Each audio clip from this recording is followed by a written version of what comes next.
कैसे हैं आप सब दोस्तों। हम क्लास 9th हिस्ट्री एनसीईआरटी की इस क्लास में आपका स्वागत करते हैं। अब आज कल हमने पढ़ा था फ्रांसीसी क्रांति और हमने फ्रांसीसी क्रांति का आधा ही कवर किया था, क्योंकि ये क्लास 9th का फर्स्ट चैप्टर हम पढ़ रहे हैं, जिसका चैप्टर का नाम है फ्रांसीसी क्रांति, और जिसमें हम आज आगे पढ़ेंगे दास प्रथा का उन्मूलन। तो हम फ्रांसीसी क्रांति में देखते हैं दास प्रथा का उन्मूलन। फ्रांसीसी उपनिवेश में दास प्रथा का उन्मूलन जैकोबिन शासन के क्रांतिकारी सामाजिक सुधारों में से एक था।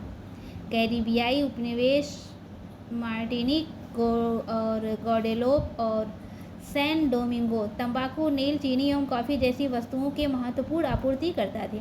अपरिचित एवं दूर देश जाने और काम करने के प्रति यूरोपियों की अनिच्छा का मतलब था बागानों में श्रम की कमी। इस कमी को यूरोप, अफ्रीका एवं अमेरिका के बीच त्रिकोणीय दास व्यापार द्वारा पूरा किया गया। दास व्यापार 17वीं शताब्दी में शुरू हुआ। फ्रांसीसी सौदागर बोर्दे या नान्ते बंदरगाह से अफ्रीका तट पर जहाज ले जाते थे, जहां वे स्थानीय सरदारों से दास खरीदते थे। दासों को दाग कर एवं हथकड़ियाँ डालकर अटलांटिक महासागर के पार कैरिबियाई देशों तक 3 माह की लंबी समुद्री यात्रा के लिए जहाज़ों में ठूस दिया जाता था।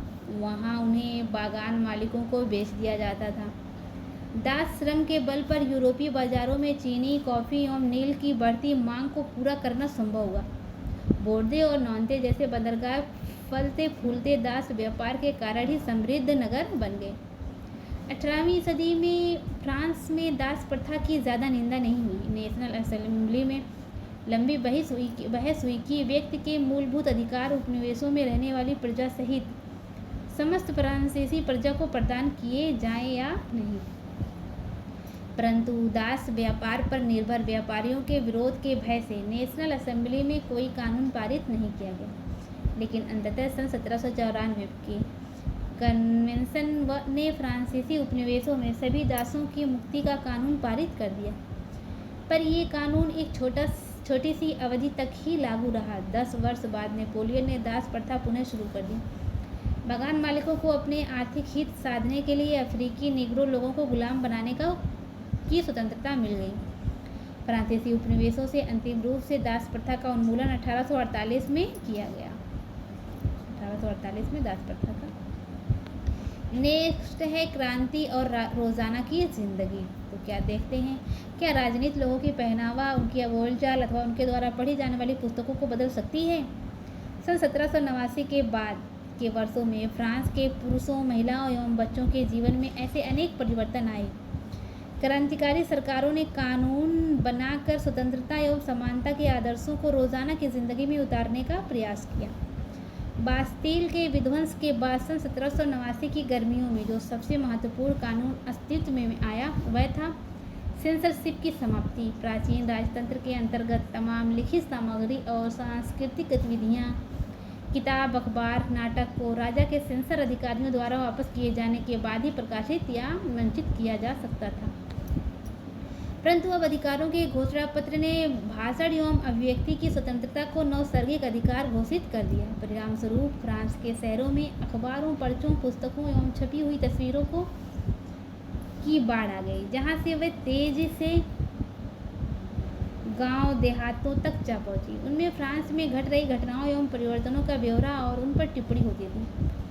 प्रेस की स्वतंत्रता का मतलब ये था कि किसी भी घटना पर परस्पर विरोध विचार भी व्यक्त किए जा सकते हैं। प्रिंट माध्यम का उपयोग करके एक पक्ष ने दूसरे पक्ष को अपने दृष्टिकोण से सहमत कराने की कोशिश की। नाटक, संगीत और उत्सवी जुलूसों में असंख्य लोग जाने लगे। स्वतंत्रता और न्याय के बारे में राजनीतिज्ञों व दार्शनिकों के पांडित्यपूर्ण लेखन को समझने और उससे जुड़ने का यह लोकप्रिय तरीका था, क्योंकि किताबों को पढ़ना या तो मुट्ठी भर शिक्षितों के लिए ही संभव था। तो ये रहा हमारा आज का चैप्टर क्लोज। नहीं, अभी हम सारांश देख लेते हैं। 1804 में नेपोलियन बोनापार्ट ने खुद को फ्रांस का सम्राट घोषित कर दिया। उसने पड़ोस के यूरोपीय देशों की विजय यात्रा शुरू की। पुराने राजवंशों को हटाकर उसने नए साम्राज्य बनाए और उनकी बागडोर अपने खानदान के लोगों के हाथ में दे दी। नेपोलियन खुद को यूरोप के आधुनिकीकरण का अग्रदूत मानता था। उसकी निजी संपत्ति की सुरक्षा के कानून बनाने और दशमलव पद्धति पर आधारित नाप तौल की एक समान प्रणाली चलाई।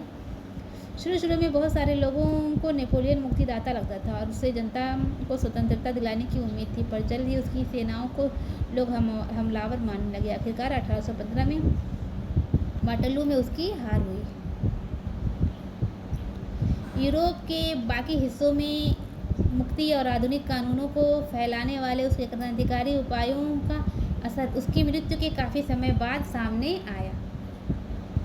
स्वतंत्रता और जनवादी अधिकारों के विचार फ्रांसीसी क्रांति की सबसे महत्वपूर्ण विरासत थी। ये विचार 19वीं सदी में फ्रांस से निकलकर बाकी यूरोप में फैली और इनके कारण वहाँ सामंती व्यवस्था का नाश हुआ।